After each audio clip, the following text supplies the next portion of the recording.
क्षेत्र म्हणून वागळे स्टेटकडे पाहिलं जात होतं, मात्र आता त्या ठिकाणी परिस्थिती वेगळी झालेली आहे। तिथले जे उद्योगधंदे जे आहेत ते इतर शहरांकडे वळू लागले आहेत। तिथे अनेक कंपन्या बंद पडण्याच्या मार्गावरती आहेत। नाही, ही गोष्ट खरी आहे।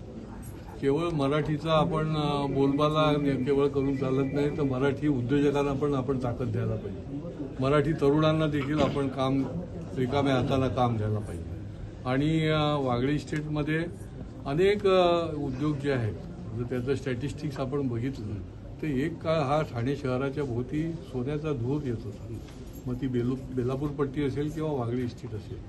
आणि त्याच्यामुळे ते का बंद पडत आहेत याची कारण मीमांसा करून त्यांना ताकद देण्याची देखील गरज आहे। त्यांची निरनिराळे प्रश्न आहे ते देखील सोडवण्याची भूमिका जी आहे ती घेतली पाहिजे। काही ठाणे महापालिकेच्याशी संबंधित आहेत, काही शासनाशी संबंधित आहेत, परंतु उद्योग बंद पडणं किंवा उद्योजक निघून जाणं हे काही आपल्या शहराच्या दृष्टीने पण योग्य होत नाही।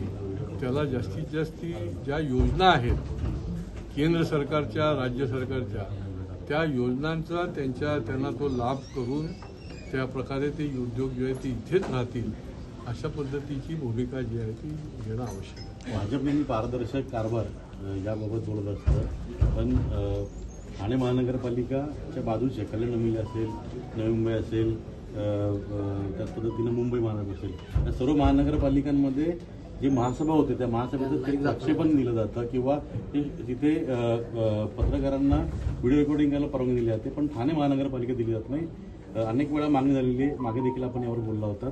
आपली नेमकी भूमिका आहे की इथं परवानगी देण्यात यावी की नाही? खरं म्हणजे प्रक्षेपण द्यायला हरकत नाही, कारण की जनतेचे प्रश्न घेऊनच महापालिकेमध्ये देखील त्या ठिकाणी कामकाज चालतं आणि जनतेलाही कळेल की आमचे लोकप्रतिनिधी कशा पद्धतीने ठराव घेत आहेत, कशा पद्धतीने काम होत आहे। विधानसभेचं कामकाज तर लाईव्ह आहे, लोकसभेचं कामकाज लाईव्ह आहे आणि त्याच्यामुळे हे देखील लाईव्ह केलं तर मला नाही वाटत की त्याच्यामध्ये काही गैर आहे। Okay, thank you.